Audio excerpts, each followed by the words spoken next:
Ladies and gentlemen, thank you so much for coming. Welcome to our side event, Avoiding Nuclear War. What short-term steps can be taken?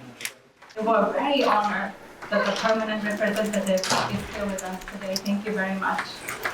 And also would like to thank our co-sponsors, Arms Control Association, Council on Strategic Risks, Institute of World Economy and Politics, and International Peace and Understanding. So today, we wanted to convene this side event as we find ourselves facing the potential for nuclear confrontation. In today's security context, what can be tangibly done to reduce risks of nuclear annihilation, which in return, we believe would also move us toward nuclear disarmament? That is the question we would like to explore today. On a side note, I would like to share that the international president of my organization, Daryl, recently issued a statement on our first views in advance of this review conference, and you should find copies in front of you. It is my greatest honor to introduce His Excellency, Mr. Martija, Permanent Representative of the Republic of Kazakhstan to the United Nations, who will share some opening remarks. Ambassador, the floor is yours. I'd like to extend our appreciation to our main co-organizers, Soka Gakkai International and Arms Control Association and others who made this important event. The turmoil and havoc for the last 2.5 years, seen in all countries across the economic spectrum, will therefore not be further aggravated by nuclear warfare or nuclear pollution of any kind. Peace, disarmament, justice, sustainable development, and environmental protection are the prerequisites for human survival and well-being. Despite the challenges that the Treaty on the Non-Proliferation of Nuclear Weapons has encountered, it undoubtedly remains one of the key cornerstones of the international security architecture and global non-proliferation regime. Kazakhstan will continue to work with others to ensure enduring stability and security for all. It is a long cherished objective we have upheld consistently since our independence by advocating for an international effort to achieve a nuclear weapon-free world. We are well aware that as long as there is a place in the world for nuclear weapons, there is simply no absolute guarantee of their non-use. We are now reopening diplomacy, and its potential must be used to the fullest during this conference. But I strongly believe that this topic should not be only for the politicians and experts to discuss. Yesterday I had the honor to meet with the governor of province of Hiroshima. We spoke about that, and I was delighted to see school children from Japan as a part of his delegation. I asked myself a question: do we know any celebrity that speaks about nuclear non-proliferation or threat to nuclear? No. A lot of celebrities speak about climate change, which is a hot topic, I understand. Many children know about climate change, but maybe in Japan and some other countries, children also know about nuclear weapons, the story of Hiroshima and Nagasaki. But worldwide, young generation is absolutely out of this topic. They don't understand the real threat.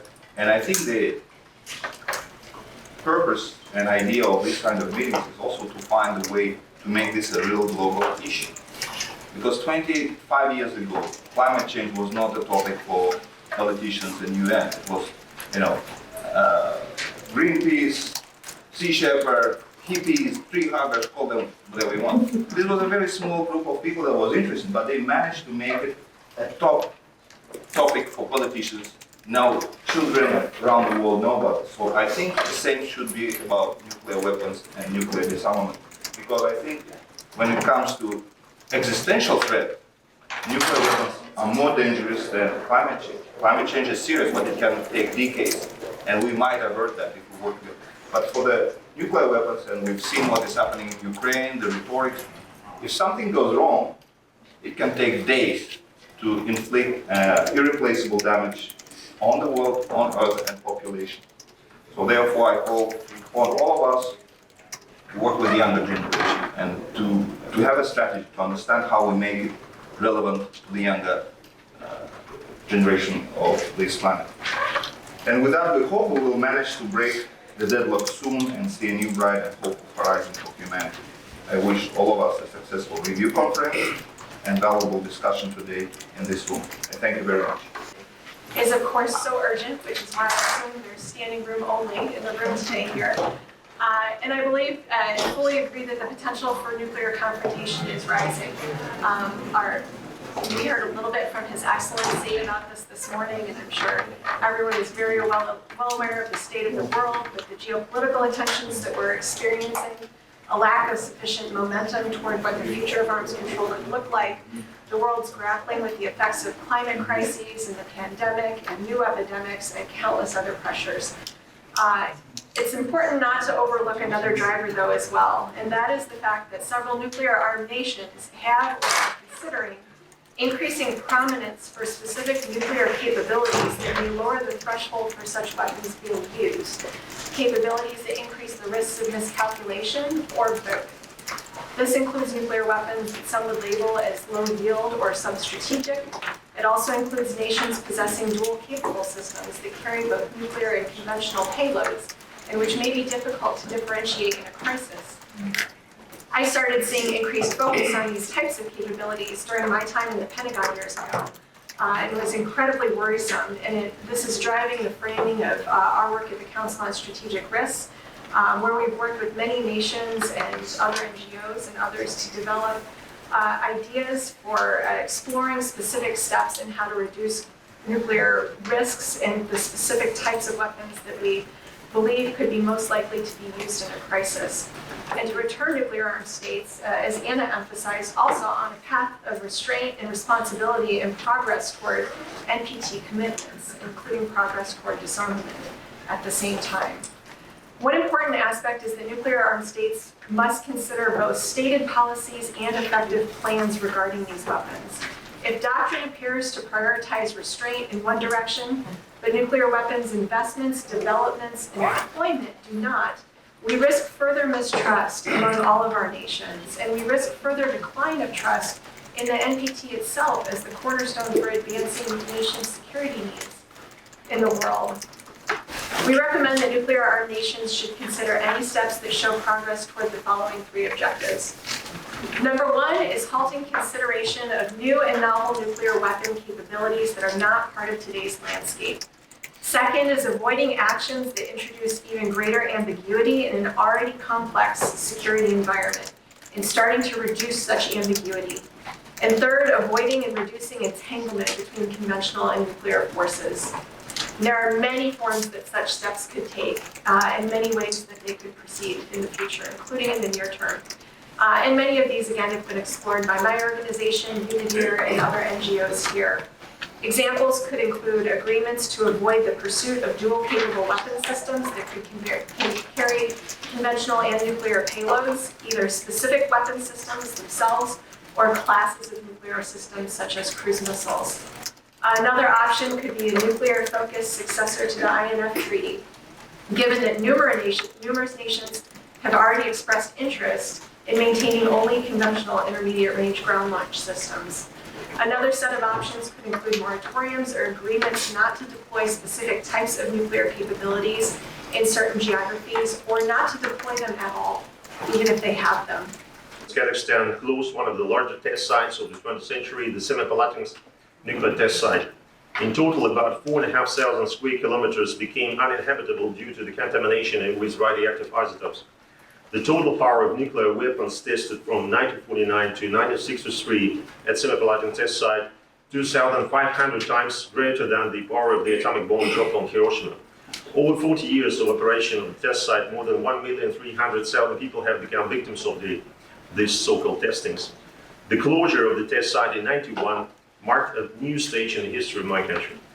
Kazakhstan became the first country to voluntarily renounce nuclear weapons, possessing the world's fourth largest nuclear arsenal at the time.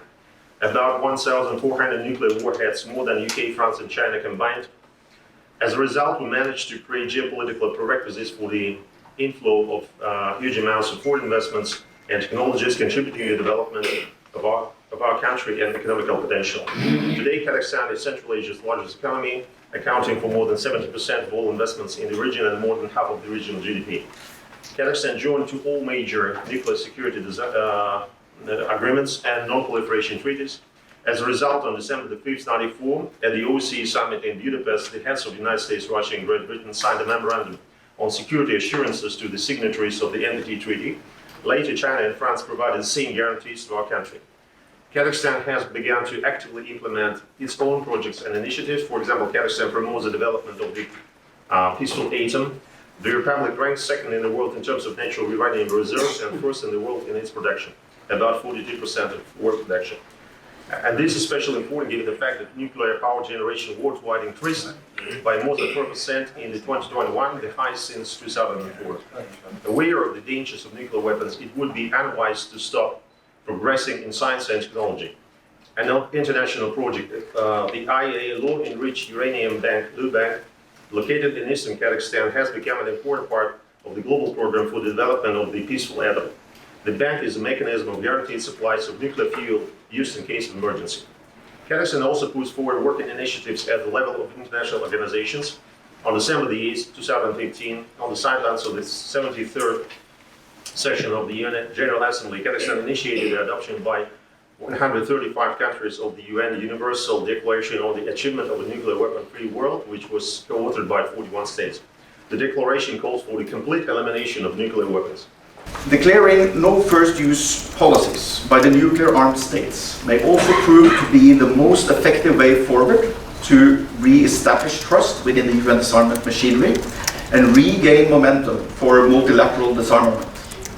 We should also understand no first use as something that is actually possible to agree upon in these times we're living in. The statement that we have on our basis, the statement by Asagiri calling for no first use of nuclear weapons, that was published last week. This is interesting. In light of all of this, the Asagiri statement on no first use to the NPT review conference published last week should be welcomed as a very important contribution to this conference. In this statement, Ikeda makes an emergency proposal that should be included in this conference final outcome document. So let's have a look at what it's saying. Now, the way I think about it, there are three substantial elements in this proposal. Ikeda summarizes this as follows. I strongly call on all state parties to seize the opportunity of the NPT review conference to include the final document commitments to a policy of no first use by the nuclear weapon states. That's the first substantial element. Secondly, support for this principle by all state parties. And thirdly, extending of negative security assurances to all non-nuclear weapon states, thereby promoting the transition to a new security paradigm. This, the P5 considered the avoidance of war between nuclear weapon states, deter aggression and prevent war, defensive purposes. So there's clearly a defensive posture that you can agree upon within the group of five. That's not really too far from what we're seeking here. This is a possible pathway to no first use. But listen to what they said on Tuesday. China is firmly committed to the path of peaceful development and a nuclear strategy of self-defense, and undertakes not to be the first to use nuclear weapons at any time and under any circumstances. That is a very clear commitment to the no first use policy that they've had going since 1964. That this approach can be very constructive, and I think that we shouldn't forget that this is something that is actually achievable. This is something that can actually work. Now, before we open the floor for questions, I would love to introduce our discussor, Mr. Daryl Kimball of Arms Control Association. He will give us some comments and responses to the presentation. I just wanted to bring us back to why we're talking about nuclear risk and why we're talking about short-term steps.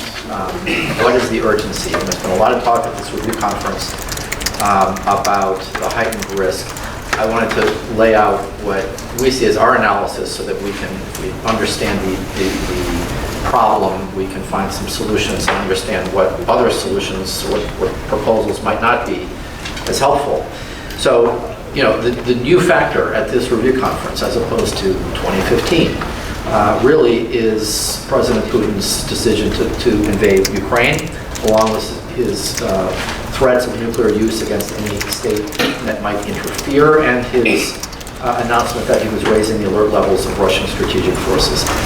This has raised the specter of nuclear conflict, but why? We need to be clear about why if we're going to pursue policies and solutions, especially in this review conference that address that. The ongoing conflict in Ukraine has significantly raised the possibility of a direct conflict between Russian and NATO forces. And it is that feature that raises the nuclear risk spectrum. We also have to remember that unlike the previous major crisis in Cold War history that everyone knows about, the 13-day-long Cuban Missile Crisis, this situation, I don't know if we want to call it a crisis, is lasted far more than 13 days. It's likely going to last 13 months. And so while the danger of nuclear conflict may be lower than it was at any point in the 13-day 1962 Cuban Missile Crisis, the risk is going to go on for quite some time.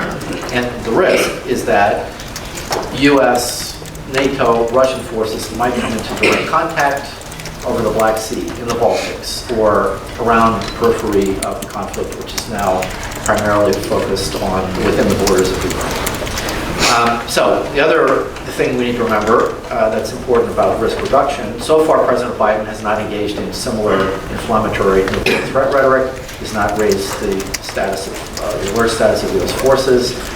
U.S. and Russian leaders have made clear that military force, their forces, are not going to be involved directly in the conflict. But still, as I said, there is a heightened risk of Russian, NATO direct military contact, which could become a flashpoint for wider conflict. Why? Because the nuclear weapons declaratory policies of the United States and NATO and Russian forces are actually more similar than they're different. And they each allow for the potential use of nuclear weapons against non-nuclear threats in extreme circumstances, and they don't have no first use policies.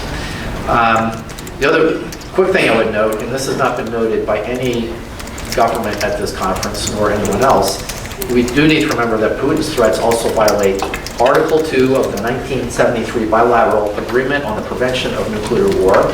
Some people don't remember that there was such an agreement in 1973, which pledged the United States and Russia to quote, refrain from the threat or use of force against the other party, against the allies of the other party, and against other countries in circumstances which may endanger international peace and security. So what can be done? We've heard from the panel here on how changes to declaratory policy, particularly the adoption of no first use policy, can reduce the risk of nuclear use. We've heard from Christine, I think, some excellent ideas about specific actions, some of which have been taken by the Biden administration to refrain from the pursuit of certain kinds of destabilizing nuclear weapons. And I fully agree with these arguments. I'd also just like to mention another feature of the nuclear risk reduction conversation that hasn't been mentioned yet. And it's actually, if you notice in the speeches of the last couple of days, it's actually a major feature of the debate that's emerging at this review conference, which is how this conference responds to, condemns, speaks to the nuclear threats that President Putin issued in late February and again in April regarding nuclear weapons to try to prevent a NATO intervention. So we've heard from the United States, the UK, and France, and Russia cite their January N5 statement that asserts that nuclear weapons, for as long as they continue to exist, should serve defensive purposes, deter aggression, and prevent war. Yet that broad language, as we found out, suggests that they might use nuclear weapons to defend themselves against a wide range of threats, including non-nuclear threats. So we've seen the N3, the US, UK, and France, criticize Russia's nuclear threats as offensive threats, not defensive threats, and therefore they are irresponsible. So this is an attempt to distinguish between good and bad nuclear threats. And why is that? That's, of course, due to the fact that all 5 of the nuclear weapon states in the NPT subscribe to nuclear deterrence policies that depend on explicit and implicit threats of nuclear use. And if you are a deterrence theorist, those threats must be credible. In other words, your adversaries must believe that, I might really do it, you might really do it. Thus leading to some of these more destabilizing weapon systems that Christine was referring to, like the nuclear-armed Sea-launched cruise missile. And then, of course, in contrast, we're hearing echoes from in the statements of some states of the June TPW MSP political statement that declared that any use or threat of use of nuclear weapons is a violation of international law, including the Charter of the UN. The statement further condemned unequivocally any and all nuclear threats, whether they be explicit or implicit, or irrespective of the circumstances.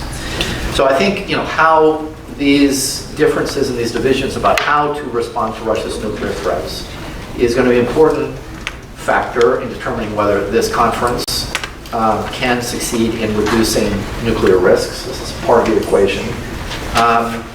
And it's an important thing to pay attention to. I will be surprised if there is a way to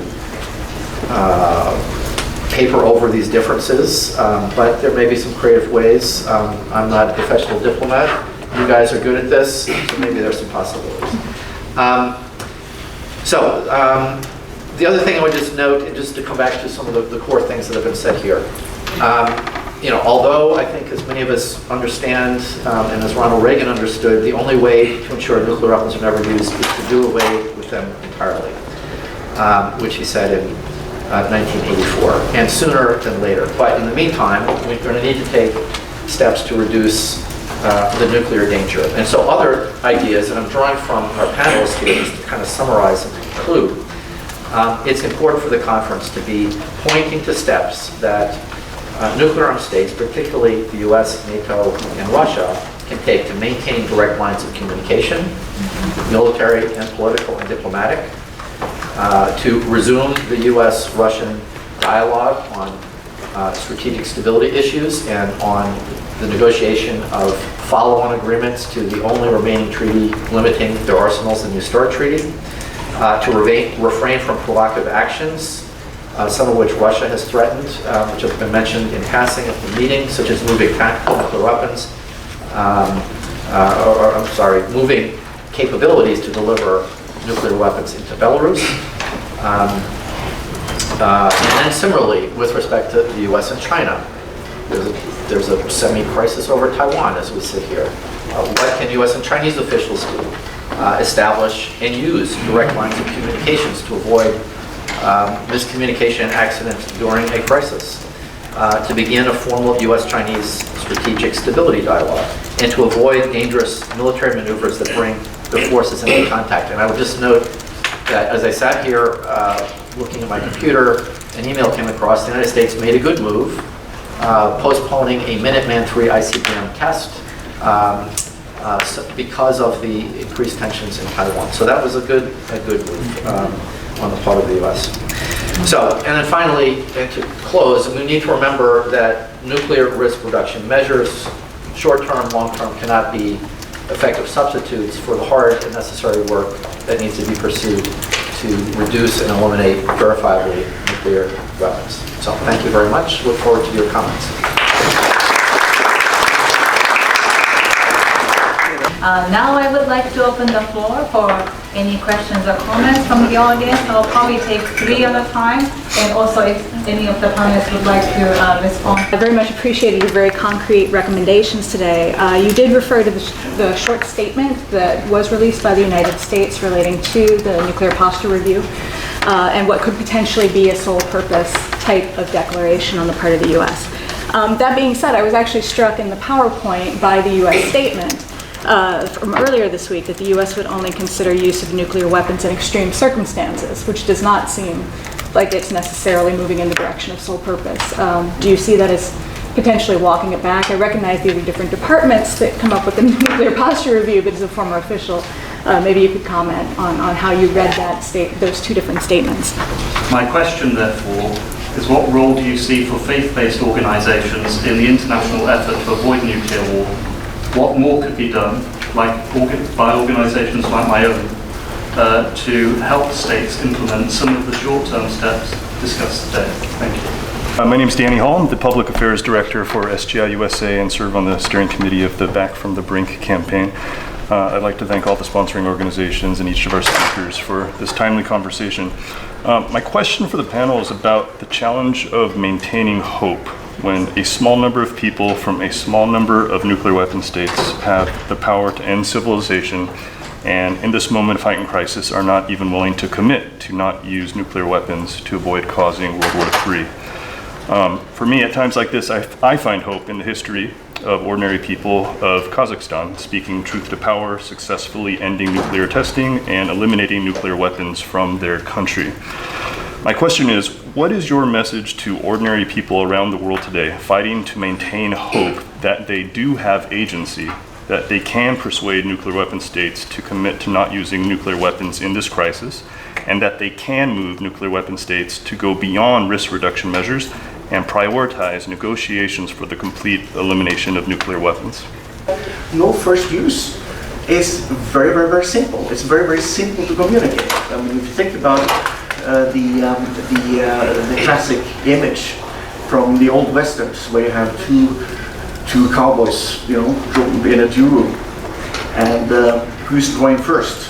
That kind of imagery is very, very easy to use. I mean, it's very, very easy, intuitive for people to understand that if you're putting yourself for strain on not being the first one to hit, that has immediate effects on cooling down the security environment. Immediate effects, and that's exactly what we're doing right now.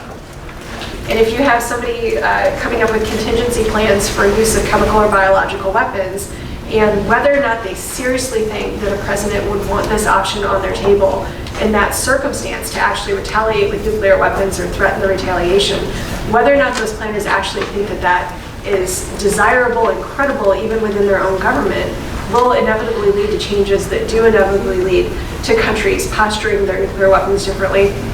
And again, hopefully valuing them less over time, getting toward using other political instruments and things to achieve their ends instead of relying on nuclear weapons for ever more different changing circumstances in the world. So it's not inevitable, but that's the hope, obviously, is that these policy changes will tie in that direction. Because we see from the example of Ukraine that all these guarantees are simply a piece of paper, so we need something more real, something more tangible.